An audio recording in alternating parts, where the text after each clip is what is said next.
Hello, Utah Charter School Association. I'm James Kennedy. I'm the author of the young adult fantasy The Order of Oddfish and the founder of the 92nd Newbery Film Festival. Dana McMillian of the C.S. Lewis Academy in Santa Quinn has been participating in our film festival for the last few years, and she invited me to encourage you to also participate in the 92nd Newbery Film Festival this year. I think you and your students will have a lot of fun with this. So what is it? The 92nd Newbery Film Festival is an annual video contest in which kid filmmakers create weird short movies that tell the entire stories of Newbery-winning books in about 90 seconds. Not a video book report and not a book trailer. The fun is to compress the entire plot of the book into only 90 seconds, often with a weird twist in which the kids make the story their own. The filmmakers can adapt any Newbery Medal winner or honor-winning book from 1922 to today.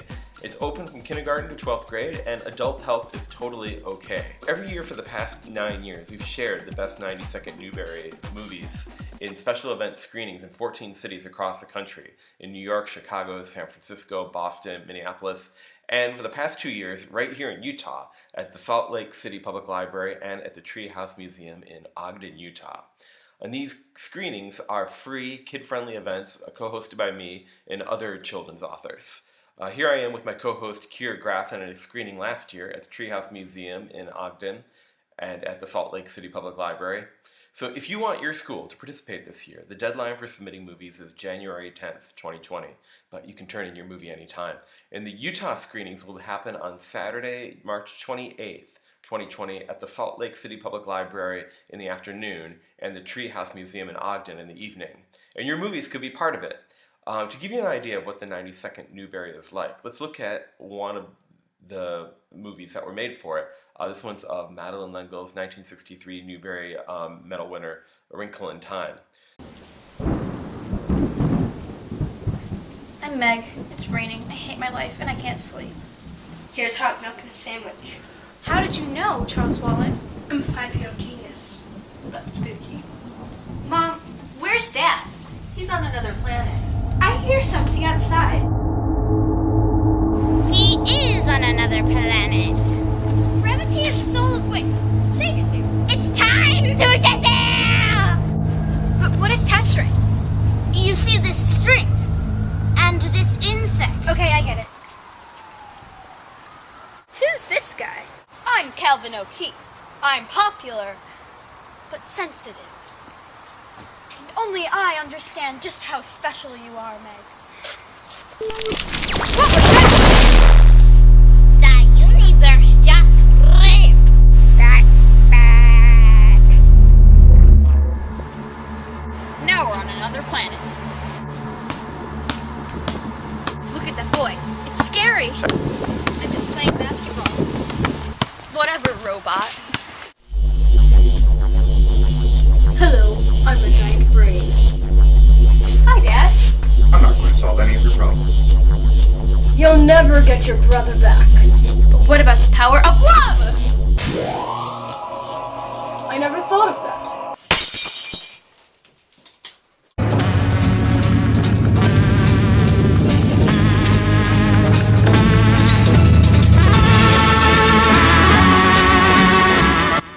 As you can see, it doesn't necessarily require fancy resources to make an entertaining 92nd Newbery. Just a clever script, some kids who enjoy hamming it up, and a willingness to learn iMovie or Windows Movie Maker or whatever. The sets here are literally the front yard, the backyard, and the basement. The costumes are just stuff that they found in their houses and what they're already wearing. You notice that all those other kids have stopped dancing, but that one kid keeps on dancing? I have a feeling he doesn't know that everybody else has stopped. Okay, and go around and... Alright, and fall down. There we go. So there's a lot your students can learn from participating in the 92nd Newbery. There are 6 main educational goals. Number 1, to entice students into reading and discussing Newbery-winning books, including older, maybe forgotten titles. I love receiving movies for books that I thought nobody read anymore, like William Bowen's 1922 honor book, The Old Tobacco Shop, which truly is a bizarre, hallucinatory book that has to be read to be believed, or Wanda Gogg's 1929 honor book, Millions of Cats, that has a plot that's really quite grisly and surreal. When I asked those filmmakers why they chose those books, they said it was because they wanted to make a movie of a Newbery-winning book that nobody had done before for the festival. So this festival can get kids reading out of their comfort zones. The second goal is to encourage the close reading necessary to write a script that wittily sums up a book in just 90 seconds. Check out the script for that Wrinkle in Time movie that we just watched. There are under 30 lines in the whole thing, and yet it gets the gist of the book across with not only the dialogue, but also with visual storytelling. Goal number 3 is to encourage participants to learn the basics of visual storytelling and competent filmmaking. Making a movie is a real skill. It's not just pointing a camera at a bunch of kids and doing a play in front of it. For instance, that Wrinkle in Time movie had 25 different cuts in it and various camera angles. If you want to succeed, you've got to plan your shots, figure out how to cut the whole thing together, do post-production, music, and sound effects. It's a large-scale project that takes skill to manage through to the end. Goal number 4 is to give opportunity for students to use new technologies such as video equipment and editing software in a constructive way that promotes literacy. Goal number 5 is to provide a public forum for the students' final products to be celebrated, both online and in live screenings.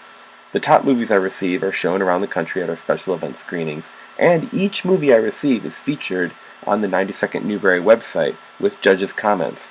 Participation in the film festival has even led to interactions with the authors of the books. And finally, goal number 6 is to inspire students to take ownership of these stories by recreating it in their own style, creatively transforming the story through genre twists, irreverent commentary, unconventional point of view, etc. We're not really interested in straightforward retellings of the story. We're more interested in how can the students make the story their own, make it fresh and new and weird. For instance, this group of kids did Charlotte's Web in the style of a horror movie. Where's Papa going with an axe?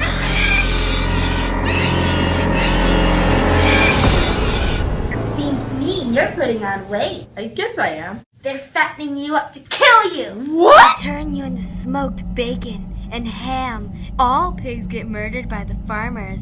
Delicious pig flesh. I've also seen Sid Fleischman's 1987 medal winner The Whipping Boy done in the style of Star Wars.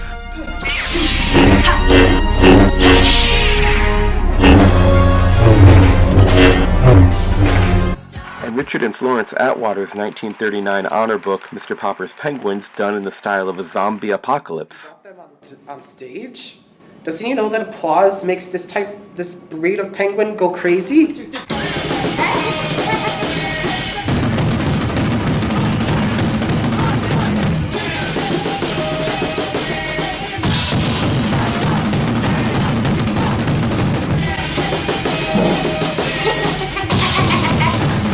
Here, Margie Price's 2011 honor book, Heart of a Samurai, was done as a samurai movie, all in Japanese.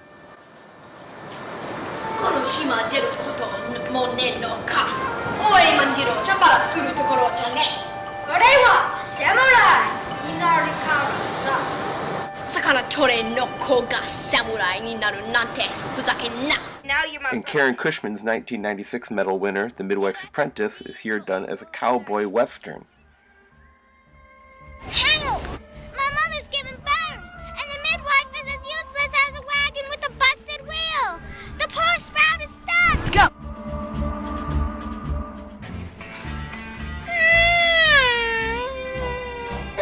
I'll name her Alice Little after you. Or how about Rebecca Stead's 2010 medal winner, When You Reach Me, done in the style of an episode of Law and Order. Why did you take Sal? I didn't want anything bad to happen. Yes, you did. You knew that trouble was coming. Calm down, detective. So why do we encourage kids to shake up their movie with a change of medium or genre? Because by changing the story that's being told, the young filmmakers are free to take ownership of it, to change it more freely, to make artistic choices that are outside the text. Now, students can give their movie adaptations a twist not only by recasting the story in a different genre, but also by making the movie in an unusual medium. For instance, Arnold Lobel's 1973 honor book, Frog and Toad Together, done as a puppet show. Even fighting dragons and giants. We look brave. Yeah, but are we? or Lloyd Alexander's 1969 medal winner, The High King, in Lego stop motion, and Juan de Gaag's 1929 honor book, Millions of Cats, done in Minecraft. Tom went on a journey and walked forever and a day. Finally, he came to a land full of cats. Hundreds, thousands, millions of cats. Is it your first time making a movie? Does it seem like it's too intimidating? No problem. I've provided lots of how-to tips and tutorials on the 90 Second Newbery website. Just click on Resources, and you can find step-by-step help for beginners on making your own 90 Second Newbery movie, including pointers on screenwriting, adaptation, and cinematography, as well as resources for green screen effects and free-to-use music and sound effects, and much more. So that's the basic overview of the 92nd Newbery Film Festival. Again, the deadline is January 10th, 2020, and you can learn complete details about it at www.90secondnewbery.com. And we're going to be coming out and bringing the film festival to Utah on March 28th. I really hope that you guys participate in this. It's a lot of fun, and your kids can have an opportunity to make a movie that might be shown nationwide and enjoyed at 92nd Newbery screenings all over the country. If you are interested in contacting me, my email address is james@90secondnewbery.com. I hope to hear from you, and I hope to see what movies your kids make. Thanks.